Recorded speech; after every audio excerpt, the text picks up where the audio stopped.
Bismillahirrahmanirrahim. Assalamualaikum warahmatullahi wabarakatuh. Innal hamdalillah nahmaduhu wa nasta'inuhu wa nastaghfiruh wa na'udzu billahi min syururi anfusina wa min sayyiati a'malina. May yahdihillahu fala mudilla lahu wa may yudlil fala hadiyalah. Asyhadu an la ilaha illallah wahdahu la syarika lah wa asyhadu anna Muhammadan abduhu wa rasuluhu la nabiyya ba'dah. Amma ba'd. Puji bersyukur kita panjatkan kehadirat Allah Subhanahu wa taala atas segala nikmat yang telah Allah karuniakan kepada kita, terutama sekali nikmat iman dan Islam, nikmat kesehatan, nikmat kesempatan, sehingga alhamdulillah kita masih dapat bertatap muka di majelis ilmu ini, yang mudah-mudahan Allah selalu berikan rahmat dan maghfirahnya kepada kita semua. Yang kedua kalinya, salawat serta salam semoga tetap tercurah atas junjungan kita Nabiullah Muhammad sallallahu alaihi wasallam yang telah memperjuangkan kalimatullah, meninggikan agama Allah, memberikan nasihat terbaik untuk umat. Maka mudah-mudahan kita semua diberi taufik oleh Allah untuk bisa istiqomah, turut serta memperjuangkan Islam, menegakkan Islam dan menjalankannya dalam kehidupan kita hingga akhir ajal kita insyaallah. Ma'asyiral muslimin yang dimuliakan Allah, sebelum kita mulai, mari kita awali dengan bacaan basmalah bersama-sama. Bismillahirrahmanirrahim. Mudah-mudahan Allah limpahkan ilmu yang bermanfaat dari kajian kita ini. Ma'asyiral muslimin yang dimuliakan Allah, kembali ke kajian kita Sirah Nabawiyah, masih dengan awal kehidupan Rasulullah sallallahu alaihi wasallam, yang insyaallah malam ini kita akan kaji tentang kelahiran beliau, kemudian tentang Bani Sa'ad, kemudian bagaimana beliau kembali kepada ibundanya, lalu diasuh oleh kakeknya, lalu diasuh oleh pamannya, sampai kemudian masa dewasa Rasulullah sallallahu alaihi wasallam. Terkait tentang kelahiran Nabi sallallahu alaihi wasallam,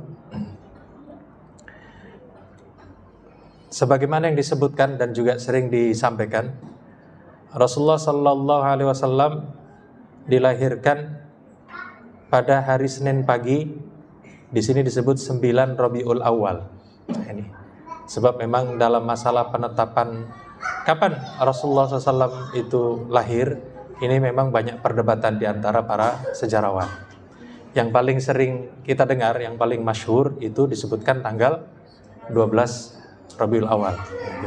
Tapi bagi yang mentahqiq ataupun memverifikasi kalendernya, itu biasanya muncul tanggal ini 9 Rabiul Awal tahun 1 dari peristiwa Gajah, yaitu penyerangan Abraha ke kota Makkah, yang kemudian disebut sebagai Amul Fil atau tahun gajah itu, yang bertepatan dengan tanggal 20 atau 22 April tahun 571 Masehi.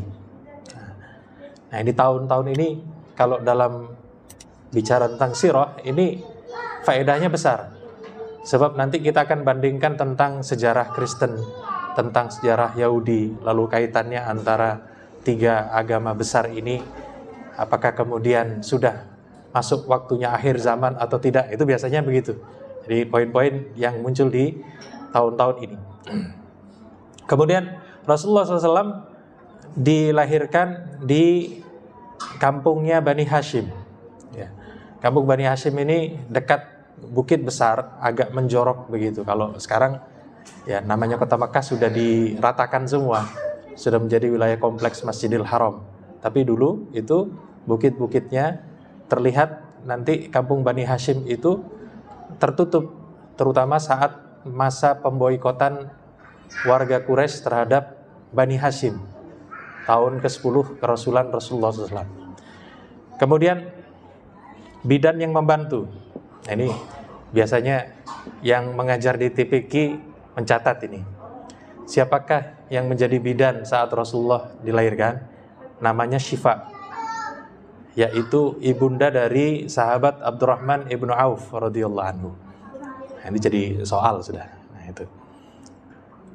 Baik, saya lanjutkan tentang apa yang disampaikan oleh Aminah, ibunda dari Rasulullah sallallahu alaihi wasallam. Ibnu Sa'ad rahimahullah menyebutkan dalam kitab tarikhnya bahwa ibunda Rasulullah sallallahu alaihi wasallam itu pernah menceritakan saat melahirkan Rasulullah. Ya. Saya baca terjemahannya saja supaya ringkas. Ya. Keluarlah dari farjiku cahaya yang dengannya istana-istana negeri Syam menjadi terang. Ya. Dan ini tentu saja menjadi ciri khas dari kelahiran atau maulid Rasulullah sallallahu alaihi wasallam. Yang kemudian disebutkan pula dalam salah satu riwayat Rasulullah sallallahu alaihi wasallam bersabda, "Inni indallahi fi ummil kitab la khatamun nabiyyin." Sesungguhnya aku itu di sisi Allah di Lauhil Mahfuz itu sudah tertulis sebagai khatamun nabiyyin, penutup para nabi. Wa inna Adam lamun jadilun fi tinatihi, yang di saat itu Adam alaihissalam masih terbaring dalam bentuk tanahnya. Ya, kisah Nabi Adam memang banyak variasi ceritanya. Ada yang menyebutkan Nabi Adam itu patung yang dibuat oleh Allah diletakkan di dalam surga. Ada yang menyebutkan 3.000 tahun, 6.000 tahun, macam-macam. Lalu kemudian ditiupkan ruhnya. Nah, itu. Yang kemudian ini semua dilengkapi oleh Rasulullah, wa sa'unabbi'ukum bi ta'wili dzalik, dan aku akan menjelaskan kepada kalian tentang perwujudan dari khatamun nabiyyin itu sebagai penutup para nabi. Modelnya seperti apa? Rasulullah sampaikan, yang pertama adalah dakwati abi Ibrahim wa bisyarati Isa qaumahu. Kenapa kemudian Rasulullah itu muncul sebagai penutup para nabi? Yang pertama karena doa dari Ibrahim alaihissalam yang meminta Allah utus satu orang Rasul saja di tengah bangsa Arab, bukan di tengah Bani Israel, tengah bangsa Arab. Nah, itu. Kemudian wa bisyarati Isa qaumahu, dan juga kabar gembira yang disampaikan oleh Isa alaihissalam kepada kaumnya Bani Israel, yaitu beliau sampaikan bahwa nanti di akhir zaman akan ada penutup para nabi ismuhu Ahmad. Ya, namanya Ahmad. Masalah terima atau tidak terima, masalah kemudian ditolak atau diingkari oleh Nasraniun saat itu, Bani Israel saat itu urusan mereka. Tapi beginilah yang kemudian disampaikan oleh Isa alaihissalam. Ya. Kemudian waru'ya ummi allati ra'at, dan juga mimpi ibuku yang ia bermimpi annau kharaja minha nurun, bahwasannya keluar dari tubuhnya cahaya, adha'at lahu qusur Syam, yang menjadi terang istana-istana Romawi yang ada di Syam itu. Nah, ini yang disampaikan oleh ibunda Rasulullah SAW. Artinya ini bisyarah, ini kabar gembira satu persatu dari banyak tokoh, dari mulai Ibrahim alaihissalam, Isa alaihissalam, kemudian ibundanya sendiri. Wa kadzalika tara ummahatun nabiyyin shalawatullahi alaihim, dan demikianlah para ibunda para nabi itu melihat yang seperti itu, shalawatullahi alaihim. Artinya ternyata tidak hanya Rasulullah sallallahu alaihi wasallam saja yang ibunya melihat muncul cahaya dari tubuhnya ketika melahirkan, tapi seluruh nabi juga demikian. Ya, yang menunjukkan bahwa ini memang kita katakan karomah, ciri khas dari seorang nabi ketika dilahirkan itu. Baik, saya lanjutkan. Adapun isyarat-isyarat tentang kedatangan nabi terakhir ini, yang pertama adalah disebutkan jatuhnya 14 beranda istana kekaisaran Persia.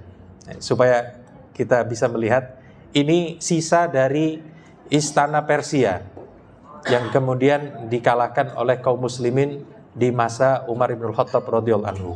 Sangat tinggi istananya, ada berandanya, yang saat Rasulullah dilahirkan itu berandanya ada yang roboh.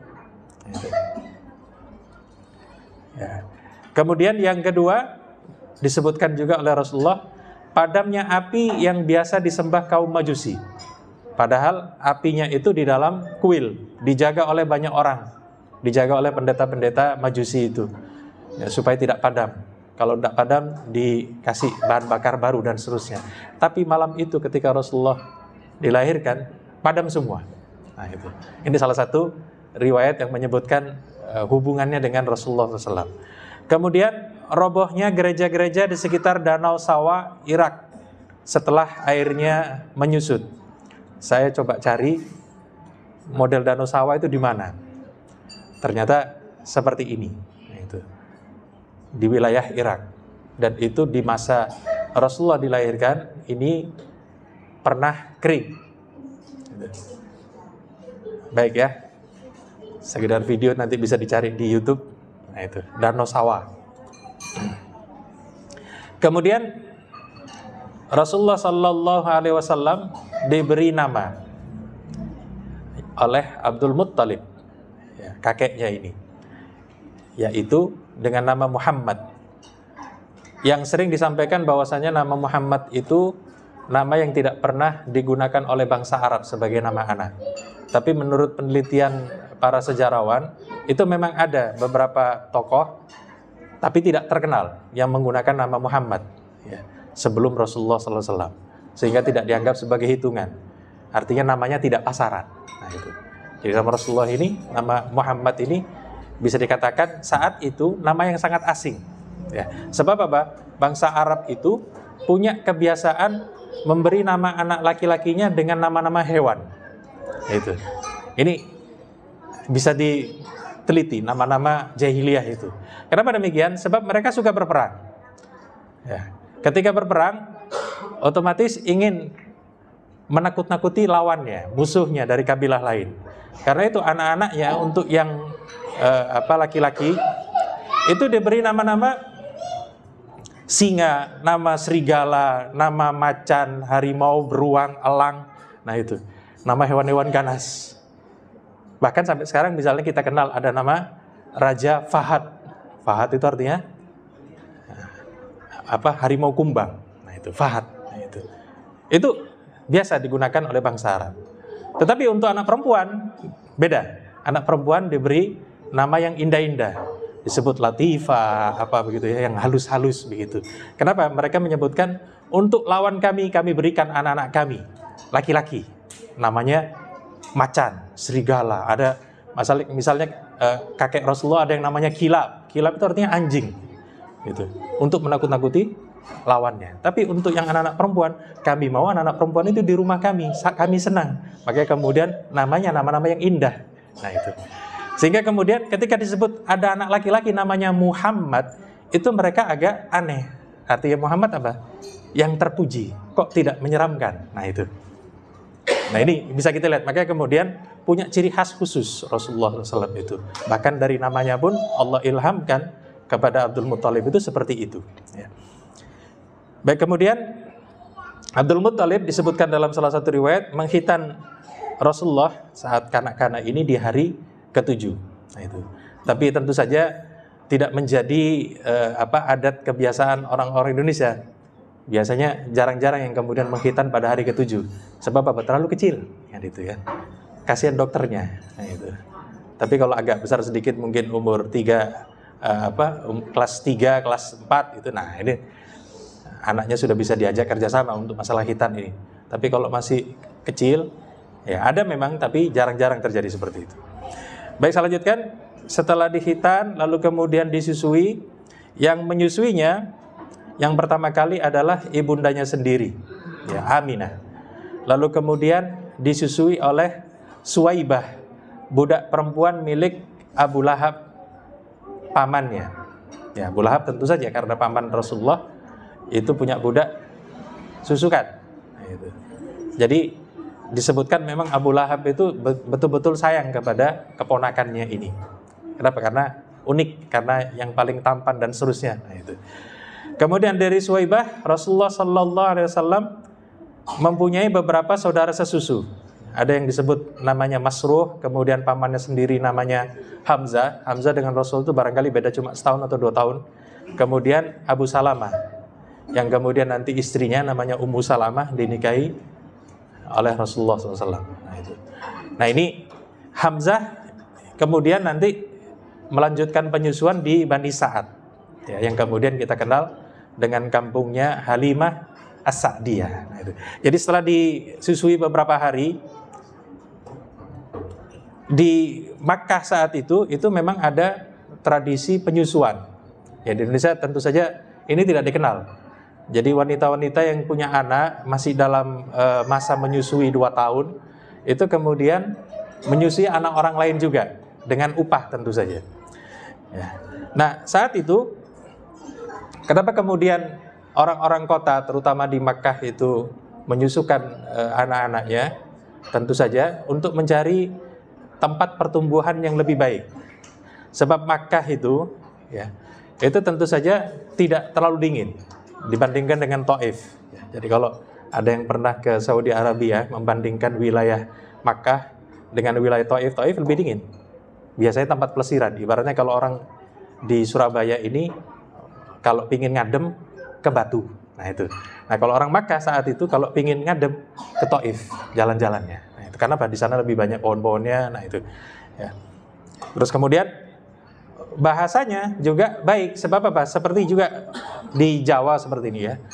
Kalau kemudian anak-anak itu tumbuh di wilayah, kita katakan misalnya Ngawi, atau barangkali Solo, atau barangkali kemudian Ponorogo, Blitar, Kediri, pulang ke sini bahasanya halus, ya kan? Tapi kalau kemudian sejak kecil di Surabaya sampai SMP, ya bahasa halusnya sedikit. Nah ini Rasulullah SAW juga seperti itu, diletakkan di Bani Sa'ad karena Bani Sa'ad itu termasuk dalam kelompok kabilah-kabilah nomaden.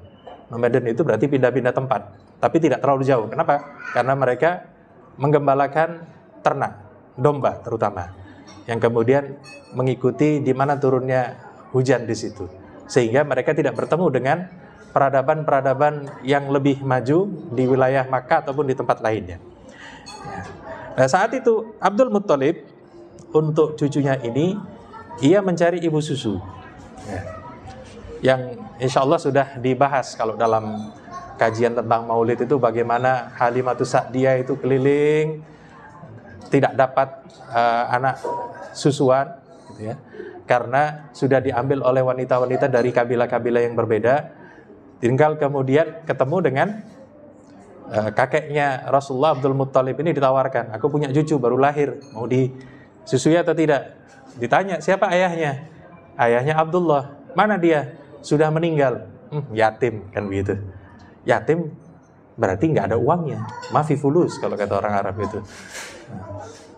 Jadi buat apa kemudian menyusui anak yatim? Nah ini. Nah saat itu seperti yang disebutkan dalam sejarah juga, Halimah punya suami namanya Al-Haris ibnu Abdul Uzza, yang kemudian dikenal dengan nama Abu Kabsyah. Nah, istilah Abu Kabsyah ini juga nanti terkenal. Sebab orang-orang jahiliyah, orang-orang Quraisy, ketika mereka bermusuhan berhadapan dengan Rasulullah, itu selalu menyebut gimana anaknya si Abi Kabsyah itu.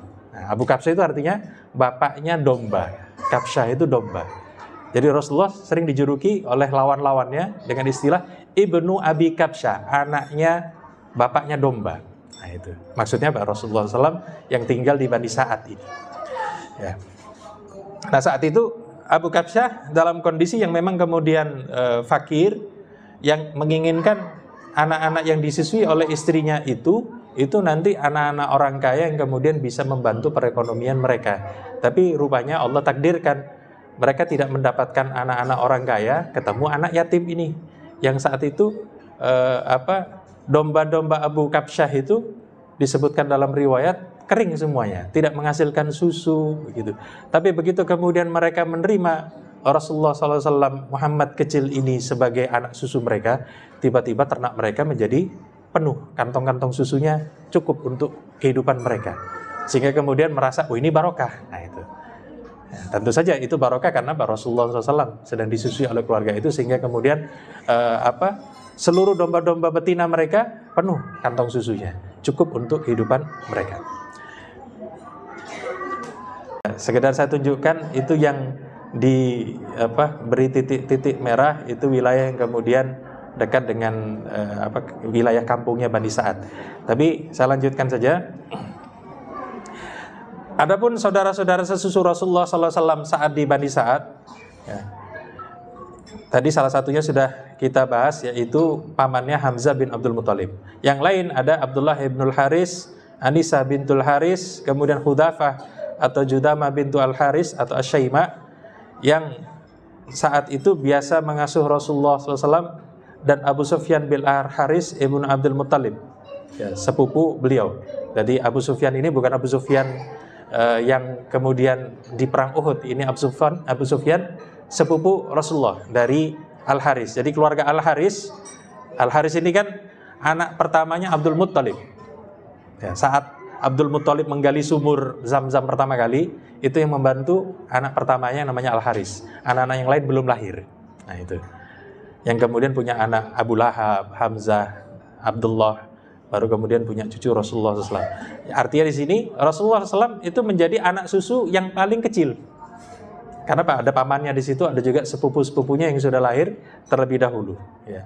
Yang kemudian nanti Abu Sufyan ibnul Haris ini masuk Islam. Ya, jadi yang dekat-dekat dengan Rasulullah ketika masa kanak-kanaknya itu rata-rata kemudian masuk Islam. Tapi yang jauh, nah ini ada yang tertarik, ada yang tidak. Ya. Baik, saya lanjutkan. Jadi saat itu Halimah As-Sa'diyah itu memang dalam kondisi paceklik seperti tadi saya sebutkan, ya. Yang kemudian disebutkan dalam riwayat itu naik keledai dari wilayah kampung Bani Sa'ad itu, yang keledainya ini tidak bisa jalan cepat, pelan saja ke Makkah itu. Kemudian Halimah juga membawa seekor unta betina yang susunya sudah habis. Padahal ya ini perbedaannya keluarga penggembala dengan keluarga pedagang. Kalau keluarga penggembala itu betul-betul mengandalkan ternaknya. Tidak punya susu, ada susu dari ternaknya itu, dan saking banyaknya. Nah, itu. Tapi ini tidak keluar. Kemudian Halimah sendiri juga membawa serta putranya yang masih menyusui, yang selalu menangis. Karena apa? ASInya sendiri tidak cukup. Nah, itu. Karena tidak cukup, nangis terus, sehingga ibunya tidak bisa tidur. Kalau tidak bisa tidur, berarti kurang tidur. Nah itu datang di Makkah dalam kondisi stres ibaratnya. Ibunda yang anaknya menangis terus, tidak punya makanan yang cukup, airnya kurang, susunya kurang. Masuk Makkah ini berharap dapat anak susu yang kaya. Nah, itu. Kemudian sampai di Makkah, yang tersisa cuma satu bayi saja. Yang lain sudah diambil tetangga-tetangga dari Halimah itu. Tersisa anak yatim ini, yaitu Rasulullah SAW, yang tentu saja mereka tidak mau mengambil anak yatim sebagai anak sesusu. Karena apa? Secara ekonomis tidak menguntungkan, kan begitu. Upahnya pasti kecil. Ya, meskipun Abdul Muthalib itu pejabat atau kita katakan sebagai pemimpin Makkah, tetapi tentu saja nasib yang berbeda. Kemudian ketika rombongan hendak pulang, Halimah berazam. Akhirnya daripada pulang tidak membawa anak sesusu, akhirnya kemudian diambillah Rasulullah SAW itu. Nah pertama kali disusui, tiba-tiba ASI yang tadi kurang itu mengalir. Cukup untuk anaknya sendiri dan juga cukup untuk Muhammad SAW yang kecil ini. Ya. Kemudian unta betinanya pun tiba-tiba mengeluarkan air susu juga, yang padahal dalam perjalanan tidak keluar apa-apa. Nah, itu. Kemudian saat pulang, mestinya keledainya itu paling lambat, ini kok tiba-tiba jadi cepat. Nah itu. Jadi semuanya ada tanda-tanda di situ barokah dari Rasulullah SAW. Ketika sampai di rumah, kambing-kambing yang biasanya tidak keluar susu, sekarang keluar susu juga. Nah itu. Jadi barokah semua. Ya. Yang kemudian di tahun kedua setelah Rasulullah disusukan di rumahnya Halimah As-Sa'diyah ini, ibundanya Aminah datang menjenguk. Maunya saya bawa pulang ya, ini kan sudah 1 tahun cukup gitu. Halimahnya tidak mau, tidak usah, taruh di sini saja. Kalau bisa 10 tahun, 10 tahun. Kenapa? Barokahnya luar biasa. Nah itu. Nah ini yang dilakukan oleh Halimah. Baik, supaya tidak penasaran, ini saya carikan, ketemu foto kubur Halimah As-Sa'diyah. Nah itu. Tidak ada nama sama sekali di situ, hanya. Jadi sederhana memang. Nah itu. Kalau seandainya ini ada di Indonesia, wah, sudah jadi kubah gitu ya. Baik, saya lanjutkan.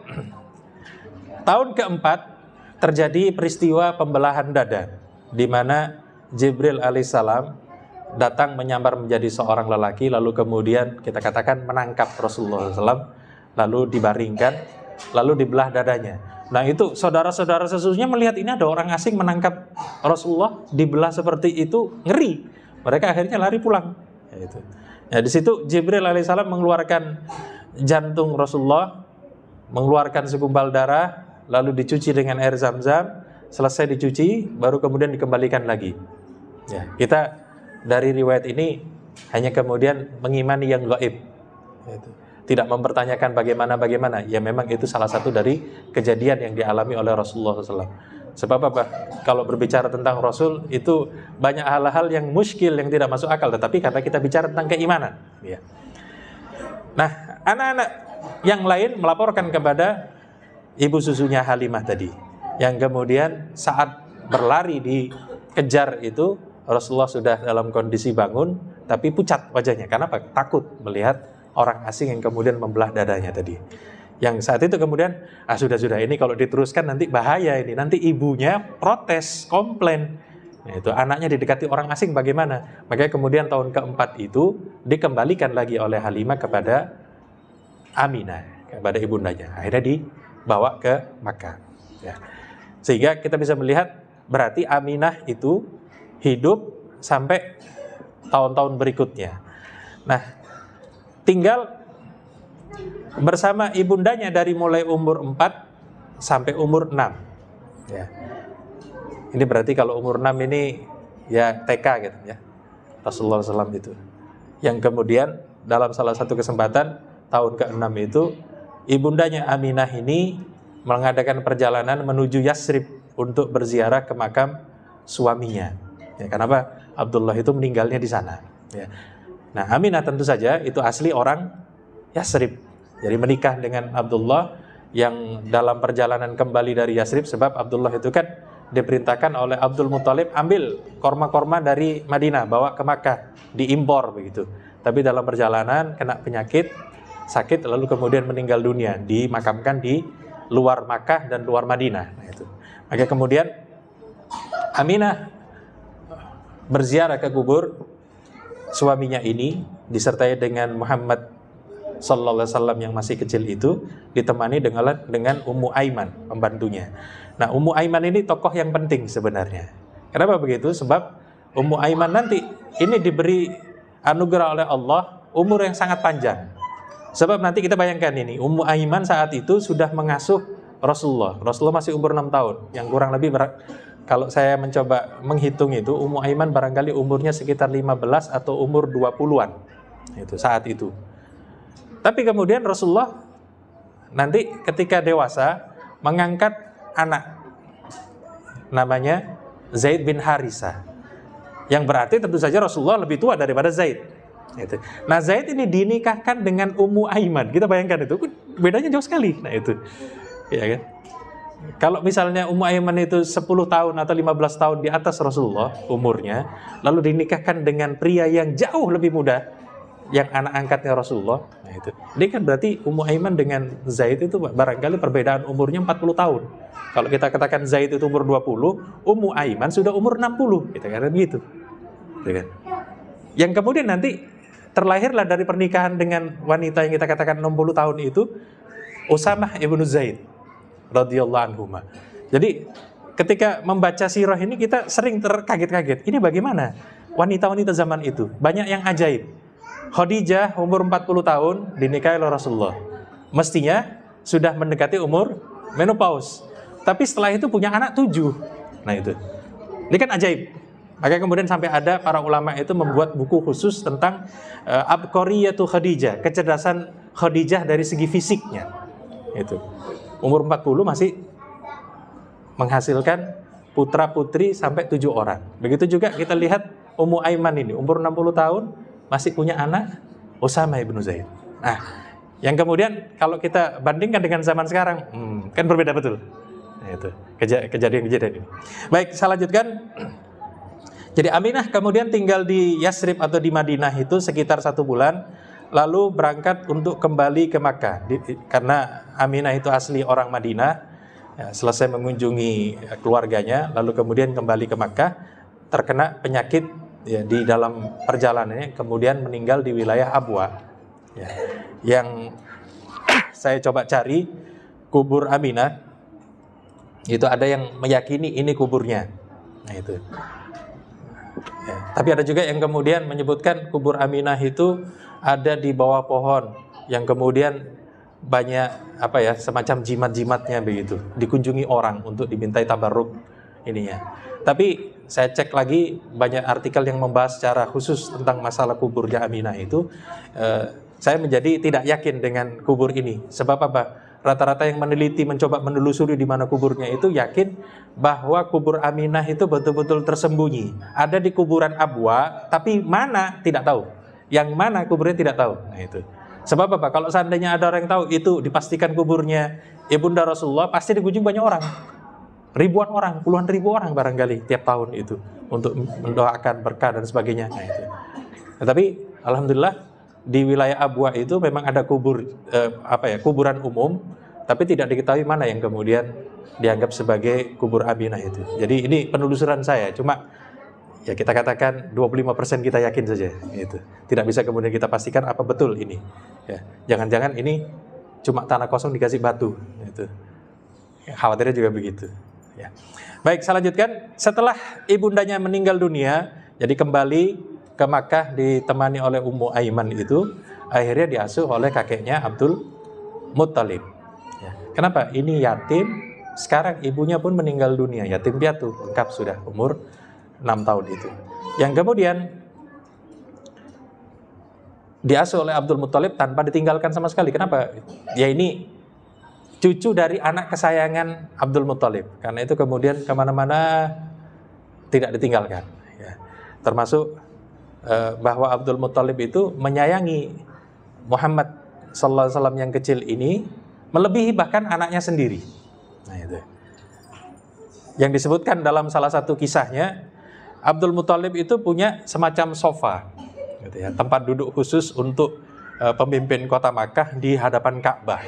Yang tiap sore Abdul Muttalib duduk di situ nyantai, ditemani dengan anak-anaknya yang sudah dewasa. Nah, itu.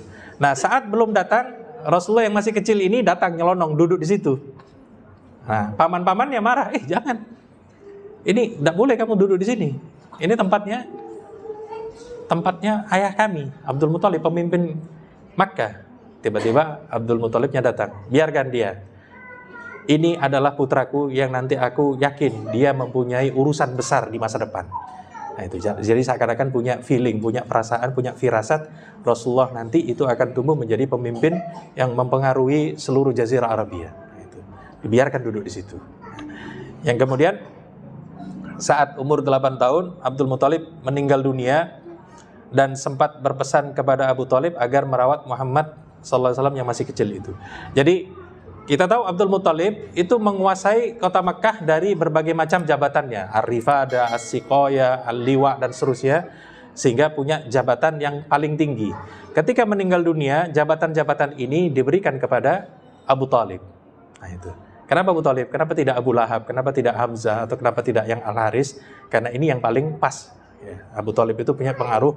Jadi sebelum diberikan itu sudah punya pengaruh luar biasa. Yang kemudian menjadi pemimpin kota Makkah setelah Abdul Muttalib.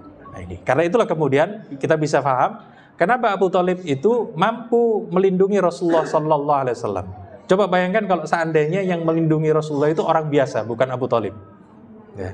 Ketika beliau berdakwah, lalu kemudian dimusuhi oleh orang-orang Quraisy tanpa pelindung, bisa jadi kemudian diserang ketika sholat, bisa jadi kemudian digebuk orang ketika berdakwah, bisa jadi macam-macam. Tetapi gara-gara ada Abu Thalib ini yang menjadi pejabat pemimpin kota Makkah ya, setelah Abdul Muttalib, maka Rasulullah itu seperti bebas berdakwah. Jadi orang-orang Quraisy nanti akhirnya kita tahu protesnya tidak langsung ke Rasulullah, selalu menghadap kepada Abu Thalib. Itu keponakanmu begini, terus begitu. Ya, sampai ketika Quraisy menawarkan harta, menawarkan jabatan raja, menawarkan wanita tercantik untuk Muhammad SAW kepada Abu Thalib, itu lewatnya Abu Thalib, tidak langsung kepada Rasulullah. Nah di sini kita lihat pentingnya. Jadi tokoh-tokoh di awal kehidupan Rasulullah ketika masa kanak-kanak itu nanti kemudian memang kita akan kenali ada yang melindungi Rasulullah, kemudian ada yang bahkan kufur, termasuk juga pamannya sendiri. Baik, setelah meninggalnya Abdul Muthalib, Rasulullah SAW diasuh oleh pamannya. Jadi umur 8 tahun masuk pindah rumah ke rumah Abu Thalib ini. Ya. Jadi pamannya ini, Abu Thalib ini, itu memang terpandang. Tadi sudah saya sebutkan masalahnya. Mendapatkan limpahan warisan kekuasaan dari ayahnya, yaitu Abdul Muthalib. Ya. Yang kemudian, karena sangat terpandang, segala permasalahan yang ada di Makkah itu diserahkan oleh orang-orang Quraisy kepada Abu Thalib. Termasuk misalnya ada kisah saat Makkah menghadapi paceklik, di mana tanah itu pecah-pecah, lalu kemudian air sangat sedikit, gandum tidak tumbuh dan seterusnya. Maka yang dimintai, coba wahai Abu Thalib, gitu ya, berdoalah engkau minta kepada Allah untuk diturunkan hujan, turun hujan. Itu. Nah, di sini. Sehingga kemudian tidak hanya terpandang secara jabatan ataupun secara materi, tapi juga secara spiritual. Nah, itu. Kemudian dari umur 8 tahun diasuh oleh Abu Thalib. Ketika umur 12 tahun, ini berarti kita katakan setara dengan anak kelas 6 SD ataupun kelas 1 SMP ya. Nah, itu. Anak kelas 6 SD lah, umur 12 tahun itu. Rasulullah SAW dibawa oleh pamannya Abu Thalib ini mengikuti satu rombongan kafilah dagang ke wilayah Syam. Ya. Ini nanti memang menjadi titik dalam sejarah juga yang menjadi serangan-serangan orang-orang ahli kitab yang merasa bahwasanya Rasulullah SAW itu mencuri dengar ataupun mengambil ajaran-ajaran mereka. Tapi kita akan lihat apa mungkin umur 12 tahun itu belajar dari pendeta-pendeta ahli kitab ini. Jadi Rasulullah SAW berangkat dalam rombongan itu. Yang kemudian ada orang yang menyadari awan itu selalu mengikuti onta yang dinaiki oleh Rasulullah, gitu. Sehingga selalu terlindungi, tidak pernah kena panas matahari. Tapi tidak pernah dijadikan kesimpulan apakah itu gara-gara Muhammad kecil ini atau yang lain, atau hanya sekedar kebetulan. Ya, karena memang belum ada berita kenabian sama sekali. Kemudian sampailah mereka di wilayah Busra. Busra ini di Syam, masuk wilayah Romawi saat itu.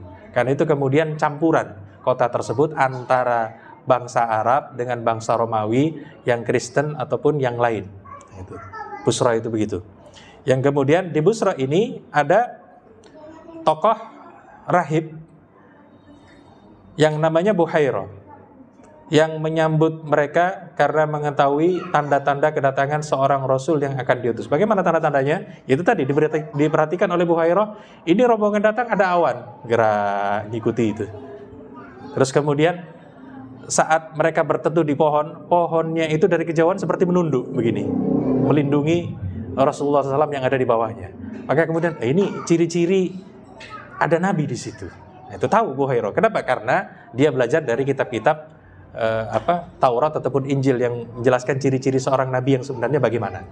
Karena itu kemudian dia ingin mengundang seluruh anggota kafilah itu untuk makan jamuan yang ia sediakan.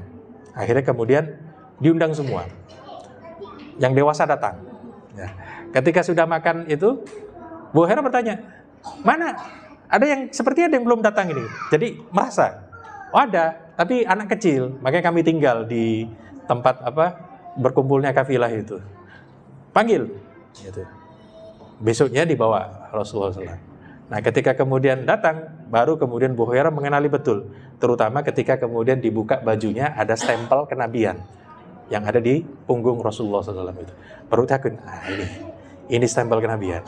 Makanya kemudian dia sampaikan kepada Abu Thalib, wahai Abu Thalib, ini siapa?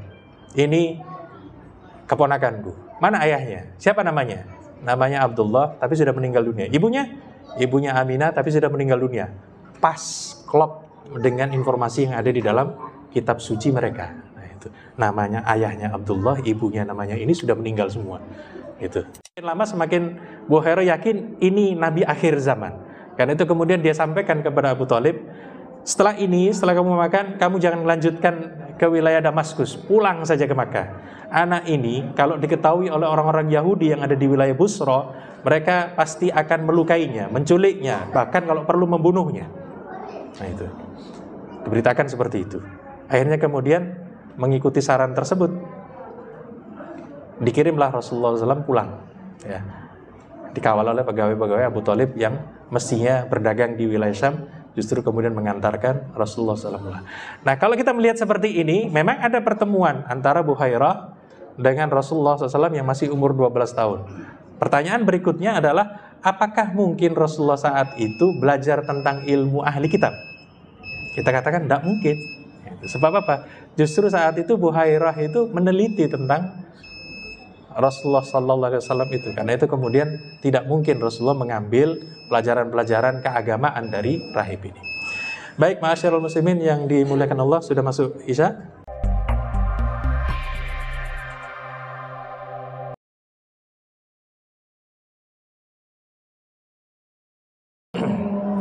Saya lanjutkan sedikit lagi tentang masa dewasa Rasulullah SAW. Jadi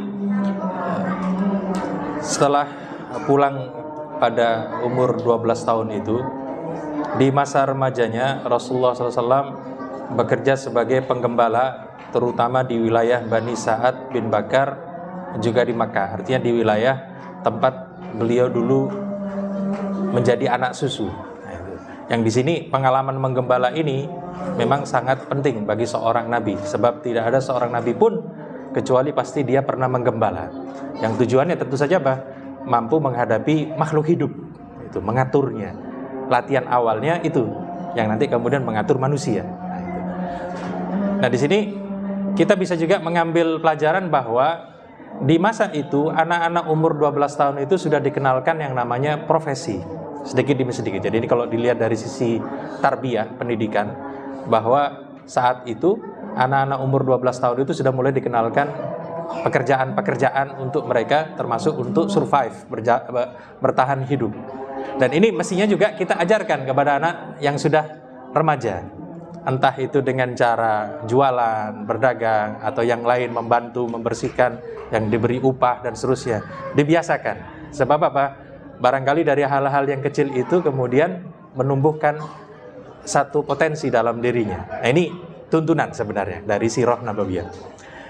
Yang kemudian pada saat yang sama Khadijah radhiyallahu anha itu kafilah perdagangannya berkembang pesat, yang kemudian tentu saja membutuhkan orang yang mampu mengelola. Kita katakan direktur yang bisa mengelola perusahaan ekspor impor beliau itu. Yang saat itu keluarga Bani Hashim, Abu Thalib itu memang dalam kondisi kesulitan ekonomi. Jadi anaknya banyak, tapi kemudian pemasukan tidak banyak karena Abu Thalib sudah tua, gitu. Sehingga kemudian butuh orang yang menguatkan ekonominya, di mana kemudian disarankan agar Rasulullah SAW yang saat itu sudah umur sekitar 25 tahun itu agar menjadi wakil, kita katakan melamar lowongan kerja yang ada saat itu. Yang kemudian Rasulullah, seperti yang kita tahu dalam sejarah Maulid, bagaimana kemudian Rasulullah SAW menjadi pekerja yang kemudian amanah, berdagang, lalu kemudian menghasilkan keuntungan. Tapi itu insya Allah kita akan bahas pada pertemuan yang akan datang, sebab apa? Ceritanya cukup panjang. Nah, itu. Sehingga kita bisa tahu bagaimana Rasulullah itu pernah jadi anak yatim, anak piatu, terus kemudian menjadi remaja yang sudah punya profesi sejak kecil, termasuk juga mulai mengembangkan usaha. Dan ini langkah-langkah yang kemudian kita mengenal Rasulullah SAW menjadi lengkap. Baik, ma'asyiral muslimin yang dimuliakan Allah, barangkali itu yang dapat kita kaji pada kesempatan malam hari ini. Silakan, mungkin dari para jamaah ada pertanyaan yang tidak disampaikan, monggo. Barangkali ada mic-nya.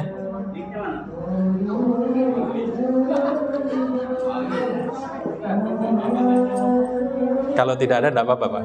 Mau menawi sakit kan?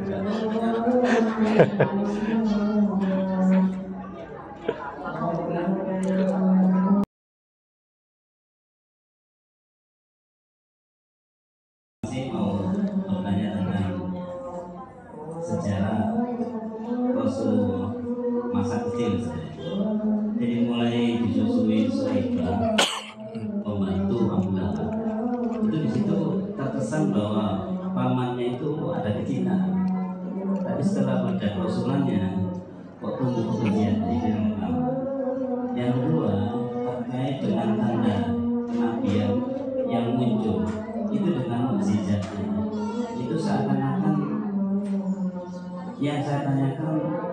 kalau dalam mukjizat jari-jari Nabi itu bisa mengeluarkan air susu, tapi di masa kecilnya itu tanda-tanda seperti itu sudah tumbuh.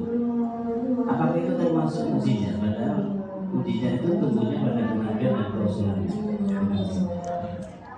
Baik, untuk yang pertama terkait tentang apakah ada unsur kecintaan dari Abu Lahab ketika Rasulullah masih kecil. Iya, bisa dipastikan itu. Ya. Jadi kenapa Abu Lahab mengizinkan budaknya Suwaibah itu untuk menyusui? Karena itu tadi mengetahui ini ayahnya sudah dalam kondisi sudah meninggal dunia, berarti yatim, kurang, ini dibantu. Nah, itu termasuk juga disebutkan yang sering disampaikan dalam maulid-maulid itu bagaimana Abu Lahab kemudian saking bahagianya lalu kemudian membebaskan salah satu budaknya, apakah yang Suwaibah atau enggak, wallah alam itu. Ya, saking senangnya dengan punya keponakan baru itu, yang menunjukkan ada hubungan itu. Tapi ketika kemudian Rasulullah berdakwah, ini memang terjadi perubahan. Ya, jadi hubungan antara paman dengan keponakan itu tidak selalu sama. Kita bisa melihat Abu Thalib sayang dengan Rasulullah, sementara Abu Lahab benci betul dengan Rasulullah, karena ada unsur-unsur yang berbeda antara Abu Lahab dengan Abu Thalib ini. Baik, dari sisi itu berarti kita bisa buktikan ada kecintaan memang. Kemudian yang kedua terkait tentang apa tadi? Mukjizat, ya. Barangkali saya lebih menyebutnya dengan karomah. Ya, sebab istilah mukjizat, ya ini kalau di bahasa Indonesia memang tumpang tindih, Pak. Jadi mukjizat itu kalau dalam definisi syar'inya dari kata-kata a'jaza, sesuatu yang bisa melemahkan orang lain. Nah, itu. Jadi disebut mukjizat itu pasti sesuai dengan kaum yang dihadapi. Seperti misalnya Musa alaihissalam, itu mukjizatnya sesuatu yang kita katakan seperti sihir. Ular keluar, terus kemudian membelah laut, ya. Seperti sihir. Kenapa? Karena Fir'aun dan anak buahnya itu ahli sihir. Termasuk juga Yahudi itu ahli sihir. Sejak masa awalnya itu memang suka dengan sihir itu. Sehingga kemudian mukjizat yang diberikan kepada Musa itu yang sifatnya mirip dengan sihir, tapi jelas bukan sihir, yang mampu melemahkan sihir-sihir mereka. Nah, Rasulullah SAW itu mukjizatnya Al-Quran. Kenapa? Karena berhadapan dengan kaum yang ahli bahasa. Nah, itu, yang ahli bahasa. Karena itu kemudian Rasulullah SAW diberikan mukjizat Al-Quran. Sehingga mukjizat yang paling kuat untuk Rasulullah itu memang Al-Qurannya tadi. Lalu bagaimana dengan membelah bulan? Ada nggih? Ya, terus kemudian keluarnya susu atau kemudian makanan dan seterusnya. Ini ketika masih kanak-kanak kita lebih pas mengatakan itu karomah, ya, yang kemudian muncul dari seorang yang dipilih oleh Allah Subhanahu Wa Taala untuk hal tersebut. Terutama para nabi yang memang diberi hal-hal khusus tadi, dinaungi dan seterusnya. Nah, itu. Nah, ketika kemudian menjadi Rasul, menyatakan dirinya sebagai Rasul, hal-hal seperti ini memang tidak sampai dalam kelompok, kalau sesuai dengan definisinya, tidak sampai dalam kelompok mukjizat. Kenapa? Karena mukjiz itu mampu melemahkan orang. Nah, itu. Tapi ini kita katakan bayinat. Bayinat itu dia menjadi bukti bahwasanya ini Rasul betul. Rasulullah itu Rasul. Kenapa? Dia begini, buktinya begini. Nah, itu punya ciri khas tertentu. Yang kemudian mukjiznya Al-Quran. Nah, itu. Jadi kita katakan bayinat ini bukti-bukti yang nyata yang tidak mungkin ditolak oleh orang kafir sekalipun bahwa Rasulullah itu betul-betul Rasul. Nah, itu. Jadi kalau boleh kita bagi apa yang muncul dari Rasulullah, ada yang di saat kanak-kanak, kemudian ada yang di saat menjadi Nabi dan Rasul, ketika makanan yang ala kadarnya cukup untuk satu pasukan besar, itu kan ada riwayat itu. Terus kemudian saat wudhu air cuma ada satu cawan, itu cukup untuk 300 orang. Nah, ini kadang secara awam disebut mukjizat, kan begitu, secara bahasa awam. Tapi sebenarnya lebih tepat sebagai bayinat. Sehingga kemudian Abu Bakar As-Siddiq radhiyallahu anhu itu pernah ketika melihat seperti ini, itu menyatakan, asyhadu annaka Rasulullah. Aku bersaksi engkau betul-betul Rasul. Kenapa? Karena melihat bayinat tadi, bukti. Salah satunya Rasulullah saat disampaikan syair oleh Abu Bakar As-Siddiq, Rasulullah itu hafal cepat, tetapi beliau tidak mengikuti gaya syair tadi, diungkapkan dengan gaya bahasa biasa. Abu Bakar As-Siddiq ngotot, ya Rasulullah bunyinya begini. Enggak, kan sama saja, pakai bunyi yang lain. Baru kemudian Abu Bakar As-Siddiq meyakini, asyhadu annaka Rasulullah. Aku bersaksi bahwasanya engkau itu Rasul. Kenapa? Karena dalam Al-Quran disebutkan Rasulullah itu tidak diajari oleh Allah syair, dan tidak pantas seorang Rasul, yaitu Muhammad, itu belajar syair. Yakin. Termasuk juga Rasulullah ketika kemudian muncul makanan yang sangat banyak dalam waktu paceklik, beliau juga bahkan bersaksi, asyhadu anni Rasulullah. Aku bersaksi, aku betul-betul Rasul. Nah itu. Jadi hal-hal yang kemudian di luar adat ini lebih tepat kalau secara istilah disebut sebagai bayyinah, bukti yang nyata kalau dia adalah seorang Rasul itu. Meskipun secara awam sering disebut dengan istilah mukjizat. Nah itu, ya, hanya sekedar perbedaan istilah. Okay. Buku-buku agama sekarang, mukjizat itu etimologinya satu kejadian yang luar biasa. Kalau mungkin bisa saya bedakan, mungkin karoma itu di masa sebelum Nabi. Di masa sebelum Nabi. Kalau mukjizat ya, karena orang itu kadang-kadang yang alim, kalau bisa sesuatu katakan hebat dan sedikit, karoma yang gitu. Itu harus kita bedakan seperti itu. Iya betul. Jadi mukjizat itu memang tidak dimiliki oleh manusia biasa. Tidak. Jadi hanya Nabi dan Rasul saja, begitu. Baik. Cuma yang tidak ada di pelajaran agama itu melemahkannya, Pak. Iya, sisi melemahkannya itu. Iya. Jadi kenapa saya kemudian mengambil definisi mukjizat itu sesuatu yang melemahkan? Karena rata-rata kitab-kitab tentang ulumul Quran, ilmu Al-Quran, bagaimana munculnya Al-Quran dan sebagainya, itu selalu menyebut Al-Quran itu sebagai mu'jiz. Makanya kemudian ada istilah dalam pembahasan ulumul Quran, i'jazul Quran, di mana sisi Al-Quran itu mampu melemahkan kaumnya. Nah itu. Karena itu kemudian selalu dibahas di situ dibandingkan mukjizatnya Rasulullah dengan mukjizatnya Musa alaihissalam. Selalu begitu. Nah, itu. Tapi kajian ilmu Al-Quran ini memang jarang yang mengaksesnya di wilayah awam, ya. Rata-rata kalau mau belajar tafsir baru kemudian belajar itu. Nah, itu. Sama-sama. Ya. Baik, mudah-mudahan bermanfaat. Insya Allah kita lanjutkan pada kesempatan yang akan datang. Bila ada kata yang kemudian salah, mohon saya ditegur agar saya bisa meralatnya. Aqulu qouli hadza wa astaghfirullah li wa lakum. Kita tutup dengan kafaratul majlis. Subhanakallahumma wa bihamdika asyhadu an la ilaha illa anta astaghfiruka wa atubu ilaik. Assalamualaikum warahmatullahi wabarakatuh.